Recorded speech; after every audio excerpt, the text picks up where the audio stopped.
আমরা এখানে বীজগণিতের a প্লাস b হোল স্কয়ারের ফর্মুলার জিওমেট্রিক ইন্টারপ্রিটেশনটা অর্থাৎ জিওমেট্রিক ফর্মুলা কিভাবে সেটাই দেখি। স্কোয়ার নিয়েছি, আমি মনে করছি স্কোয়ারটার প্রত্যেকটা সাইড a প্লাস b। এখন আমরা জানি স্কোয়ারের এরিয়ার ফর্মুলা কি, স্কোয়ারের এরিয়া সমান সাইড মাল্টিপ্লাই বাই সাইড। এখানে সাইড কি নিয়েছি a প্লাস b, সুতরাং এখানে হবে a প্লাস b। তো একই নাম্বার দুবার করে সেখানে হয় a plus b whole square. এখন আমি আমার কাজ a প্লাস b এখানে a আর b দুটো পার্টে ব্রেক করে দেওয়া বা ভেঙে দেওয়া। এখন আমি এখানে a প্লাস b লিখতে a আলাদা আর b আলাদা লিখতে আমি এখানে ভাগ করে নিয়েছি। তাতে দেখা যাচ্ছে পুরো বড় স্কোয়ারটার মধ্যে আমি 4টে সেকশন পাচ্ছি।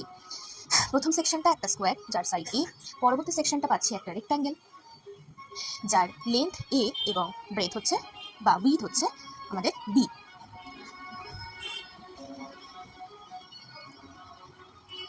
আমি এখানে লেন্থ আর উইডথটা লিখে নিচ্ছি। পরবর্তী দেখো আরেকটা স্কোয়ার পাচ্ছি, ছোট স্কোয়ার যার প্রত্যেকটা সাইডের লেন্থ হচ্ছে b।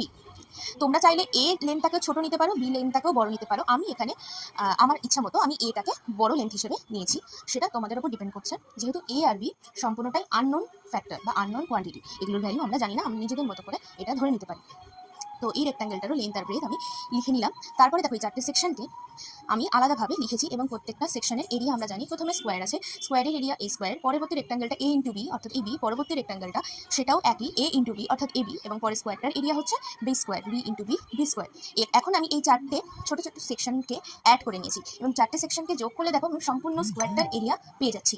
এখন তাহলে আমি কি পাচ্ছি, a plus b whole square সমান সমান a square plus ab plus b square, অর্থাৎ 4টে সেকশনের এরিয়ার যোগফল হচ্ছে a plus b whole square, যেখান থেকে আমি আমার রিকোয়ার্ড ফর্মুলাটা পেয়ে যাচ্ছি a plus b whole square সমান সমান a square plus 2b plus b square.